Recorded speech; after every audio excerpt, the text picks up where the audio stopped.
പ്രിയപ്പെട്ട ഉത്രാടം നക്ഷത്രക്കാരി, നിങ്ങളുടെ 2025 വർഷത്തെ ഒരു പൊതുഫലമാണ് ഞാനിവിടെ പറയുന്നത്. 2025 വർഷം ഉത്രാടം നക്ഷത്രക്കാരെ സംബന്ധിച്ചിടത്തോളം പുതിയ പ്രതീക്ഷകളും ഗുണഫലങ്ങളും നൽകുന്നൊരു വർഷമായി തന്നെ പ്രതീക്ഷിക്കാവുന്നതാണ്. കഴിഞ്ഞ കാലങ്ങളിൽ തുടങ്ങിവെച്ച് മുന്നോട്ട് കൊണ്ടുപോകാൻ സാധിക്കില്ല എന്ന് കരുതിയ ചില കാര്യങ്ങൾ ഈ വർഷം പൂർവാധികം ശക്തിയോടെ പുനരാരംഭിക്കുന്നതിനും വിജയകരമായി പൂർത്തീകരിക്കുന്നതിനും സാധിക്കുന്നതാണ്. വിദേശ രാജ്യത്ത് തൊഴിലിനായോ വിദ്യാഭ്യാസത്തിനായോ പോകാൻ ആഗ്രഹിക്കുന്നവർക്ക് അതിനുള്ള അവസരം കൈവരുന്നതാണ്. പുതിയ ഗൃഹോപകരണങ്ങൾ, വാഹനങ്ങൾ മുതലായവ സ്വന്തമാക്കാൻ ആഗ്രഹിക്കുന്നവർക്ക് അതിനുള്ള സാധ്യത കാണുന്നു. സർക്കാർ സ്ഥാപനങ്ങളിൽ ജോലി ചെയ്യുന്നവർക്ക് സ്ഥാനക്കയറ്റത്തിനും മികച്ച പല നേട്ടങ്ങളും കൈവരിക്കാനുമുള്ള അവസരം കാണുന്നു.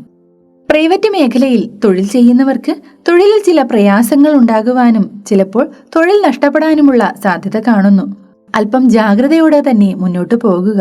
മാത്രവുമല്ല, നിങ്ങൾ തൊഴിൽ മാറ്റത്തിന് ആഗ്രഹിക്കുന്നവരാണ് എങ്കിൽ ഈ അവസരം അത്ര കണ്ട് അനുയോജ്യമല്ല. ദീർഘകാലമായി ആഗ്രഹിച്ചിരുന്ന ചില കാര്യങ്ങൾ സ്വന്തമാക്കുന്നതിനുള്ള അവസരം ഉണ്ടാകുന്നതാണ്. ദീർഘദൂര യാത്രകൾ പോകുന്നതിനും പല പുണ്യക്ഷേത്രങ്ങളും സന്ദർശിക്കുന്നതിനുമുള്ള അവസരവും ഈ വർഷം കൈവരുന്നതാണ്. രാഷ്ട്രീയ മേഖലയിൽ പ്രവർത്തിക്കുന്നവർക്ക് തിരഞ്ഞെടുപ്പുകളിൽ മികച്ച നേട്ടം കൈവരിക്കാനാകുന്നതാണ്. ദാമ്പത്യ ജീവിതത്തിൽ ചില നേരിയ തടസ്സങ്ങൾ ഉണ്ടാകുമെങ്കിലും പരസ്പരം മനസ്സിലാക്കിയുള്ള പെരുമാറ്റത്തിലൂടെ ജീവിത വിജയം കൈവരിക്കാനാകുന്നതാണ്. ഏറ്റെടുത്ത ചില കാര്യങ്ങൾ മറ്റുള്ളവരുടെ ഇടപെടൽ മൂലം ചിലപ്പോൾ സമയബന്ധിതമായി ചെയ്തു തീർക്കാൻ കഴിയാതെ വന്നേക്കാം. ഇതിന്റെ പേരിൽ ചില പഴികൾ കേൾക്കാനും ഇടയായെന്ന് വന്നേക്കാം.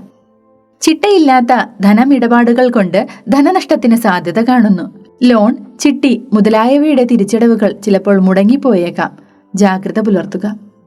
കാലങ്ങളായി ബുദ്ധിമുട്ടിച്ചുകൊണ്ടിരുന്ന ചില ആരോഗ്യ പ്രശ്നങ്ങൾ അല്പം രൂക്ഷമാകുന്നതിനുള്ള സാധ്യത കാണുന്നു.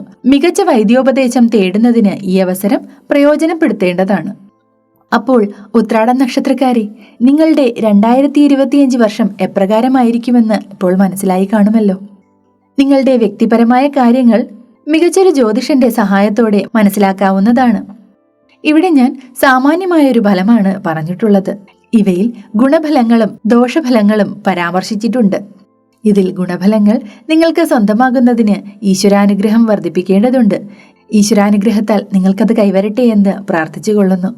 ദോഷപരിഹാരാർത്ഥമായി ശാസ്താക്ഷേത്രത്തിൽ കടുംപായസം, മഹാവിഷ്ണു ക്ഷേത്രത്തിൽ ഏകാദശി തോറും പാൽപായസ നിവേദ്യം, ശിവക്ഷേത്രത്തിൽ മാസത്തിൽ 11 എന്ന കണക്കിന് ജലധാര, ശ്രീകൃഷ്ണ ക്ഷേത്രത്തിൽ വെണ്ണ നൈവേദ്യം, തുളസിമാല സമർപ്പണം എന്നിവ നടത്തുന്നതും ഭദ്രകാളിക്ക് രക്തഹാരം സമർപ്പിക്കുന്നതും ഗുണകരമാകുന്നു.